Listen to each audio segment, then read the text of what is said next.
This is Tall Tale TV, your podcast for sci-fi and fantasy short stories. Poisoned Food, Its Master, and the Guests. Written by Abhishek Sengupta. Performed by Chris Herron. You have to be perfect, Master says as he spoons me up from the bowl and plates me onto several dishes. Of course, Master, I reply with humility. But I'm wondering if being plated makes matters more demanding. I prefer being in the bowl as one conclusive whole. This multiple consciousnesses business makes perfection all the more delicate. Now I must ensure I'm equally perfect in each of those dishes. Not that I'm complaining. Decomposition to multiple consciousnesses is the sad truth in the life of every cuisine. Our genes have evolved to adapt to it, but still, the mind is never quite ready. All the more reason to put in that extra effort to ensure that I'm ready. I can't be anything but perfect after all of Master's careful preparations these last 24 hours. He has intelligently selected each ingredient, diligently set them to the precise proportions, and elegantly brought it all together to add an original charm to my already succulent being. Unable to contain my excitement during the preparation, whenever he adds yet another ingredient, I ask, "What are those leaves, Master?" Or, "Will I taste even better, Master, for those seeds?" But he never tells me the names of the ingredients. All he does is sing lines from a rhyme. What are little boys made of? What are little boys made of? Snips and snails and the puppy dog tails, that's what little boys are made of.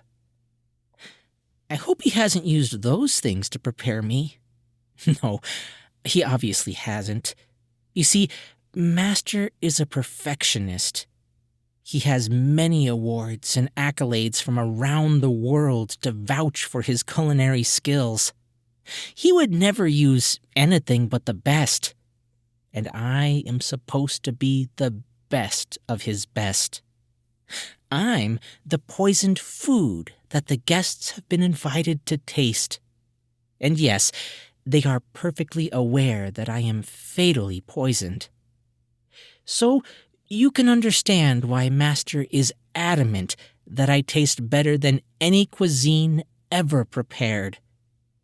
Not only am I supposed to be the last meal for the guests waiting in the dining hall, but I must also satiate the eagerness with which they wait for me out there, dying to taste me, or vice versa. He cannot afford to disappoint the guests. Not after the stringent selection process he used for hand-picking them from all the applicants over the globe. Master's primary criterion was that each of the chosen guests must be leading a perfectly happy personal life. He rejected anyone who was found to bear even a pinch of discontent in their hearts for their lives in the various rounds of the interview. I had to do this. He dresses me up with some fresh herbs. I would never want people eating you for the wrong reason, my sweets. I won't allow them to defile you with one of their personal grudges. You are my tribute to something so small that it's big. I would accept nothing but the sparkle of love on the tips of their tongues when they nibble you. I feel emotional. I'm so proud of you, Master. Take Madame So-and-so, for example. He speaks excitedly. Married to a wealthy business tycoon. Despite being busy, he always gives her all his time, listens to her, addresses her concerns. She's never been more in love, and she has 2 children who love her just as much. Only someone like her could appreciate you for your taste. He smiles at me. I smile back. See there? That's Sergeant John Doe, an ex-serviceman who proudly served his country for years, thrived at his own business later on, lives with his perfectly loving girlfriend in a mansion on a secluded island now. The walls of his house adorned with medals of bravery and certificates of achievements. What do you say to someone like him? I'm at a loss for words and simply salute him. And that one in the long robe is Monsignor Papal, a self-professed orphan. Found his calling in the house of the pious, in the sacred texts, and in handing down the consecrated bread drenched in the consecrated wine. Leads a perfectly comfortable and peaceful life now in the sanctity of the Holy Spirit. Wouldn't you be graced by the touch of his tongue? Yes, Master. I'd love that. Master's assistants, dressed as immaculately in their aprons as I am in my culinary garnish, pick me up from the kitchen counter on silver platters uniformly distributed. The assistants carry each plate of me on their shoulders, walking in a straight line, each of them equidistant from the other. Distance creates order, Master had told me, and I can't contain my happiness at being a part of the measured distance now. Each of them puts me down on the various tables set in the hall in a synchronized movement of grace, where Master's chosen guests breathlessly await me. Their eyes sparkle at the sight of me, but they are civilized and don't just dig their spoons into me right away. They wait for Master's signal. I look up to Master as he slowly strides into the hall with a glass of wine amidst rising applause. A symphony of clapping hands. He reaches the center of the hall, nods to each guest in turn, and finally takes a bow. The guests each lift their wine glasses from the tables. "Ladies and gentlemen," he begins, "congratulations on being part of this Last Supper. Congratulations, moreover, for making the final cut, the privileged few who will get to taste the most exquisite dish ever prepared. You shall have the honor of tasting it alongside your chef." This gives me the jitters, and I'm about to spring out of the plates, but I must behave, for Master's sake. Only then do I notice the empty table where one of me has been served. How could I miss that? Why did you not tell me, Master, that you'd be tasting me too? How privileged I am. I can't believe how privileged I am. The Master raises his glass in the air. "So, without delaying your experience any further, here's to your good death, our tasty retreat." All guests join in the toast, smiling. Master raises his other hand in the air. At Master's signal, the guests pick up the first spoonful and welcome me into their mouths. First, their canines and their incisors, then their molars and their premolars aid the tongues to infuse me into their taste buds. They relish my presence in their mouths, feelings of contentment both for them and me. I seize this chance to melt into their senses. I travel to their brains, make my way through the frontal cortices to the parietal lobes. I record that their feelings are alike, irrespective of the brain I am at that moment. This speaks volumes about Master's success. He has lent them an experience so uniform that it causes them to lose their identities, to no longer remain who they were in their real lives, become someone else, someone who had always secretly pined to taste this dish unknowingly. Things start to change when I reach the temporal lobes, or more specifically, as I pour into their amygdalas. In the memory of Madame So-and-so, a scene plays out. She is driving a car at full pace, reveling in the glory of speed, drinking it, much like the bottle of vodka she had guzzled a little while earlier. Speed doubles her intoxication, complements her freedom, until she hits something with her car. A boy, roughly 8 years old, now covered in blood, lying beside the road. Empty roads. The child pleading for help. The car drives on. Monsignor Papal calls a little boy in his chambers, but I can't tell the exact age of the child. It's too dark in there. Monsignor makes the boy sit in his lap. There are muffled voices, followed by silence, and Monsignor hastily leaving the chamber. The bells toll, but the little boy never hears it. Sergeant John Doe is pulling a little boy by the wrist. The boy screams, "I want my mom, Pa!" But the little boy's voice is not as powerful as the sergeant's arm. The child is dragged away from himself and his past, his feet bleeding, digging into the earth, an earth that belongs to him, or should have, without borders, without being tagged an illegal immigrant, his feet refusing to move, trying to become a tree, set his roots so his parents could find him.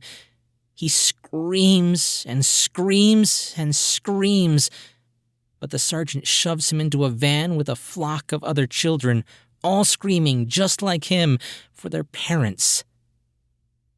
Different but similar memories for each guest, each involving a child in need of help but denied. I don't understand. How is it that they all have memories of the same helpless little boys in common? Why are these their last memories? No time to decipher. I'm drowning in their collective memories. I want to rise, see my master one last time, say goodbye. But all I remember are the lines from the rhyme he had been singing. Snips and snails and puppy dog tails, that's what little boys are made of. And then a single teardrop splashes into a bowl containing only dregs of me. It smells of Master. Oh, Master! The unmistakable aroma of his memories, but something odd about it. The memory is not his own, belongs to a little boy who calls him Dad. It starts with green grass, the little boy lying on the grass carelessly in his school uniform. Dad, it hurts. The little boy thinks of Master, tries to forget the discord of gunshot still looming in the air above him, staring down at him, unlike his dad. Where are you, Dad? He mumbles. Strains of blood from his body drench the green grass, bleach it red. There are other children, just like him, bleeding, strewn across the field of what most probably looks like a school playground, and they each mumble something. In the memory of this little boy, however, is a meal his dad had cooked one afternoon. No, not for the guests, just for him that time, for his son. The little boy who wants to taste it again. Over the years I've known Abhishek Sengupta, he's maintained he's imaginary. Abhishek can't remember who imagined him, but whoever did conceptualized him as an agented but yet unpublished novelist who mostly uses magical realism to write about immediate world issues. Abhishek confesses to me that he has no idea why he had been imagined thus.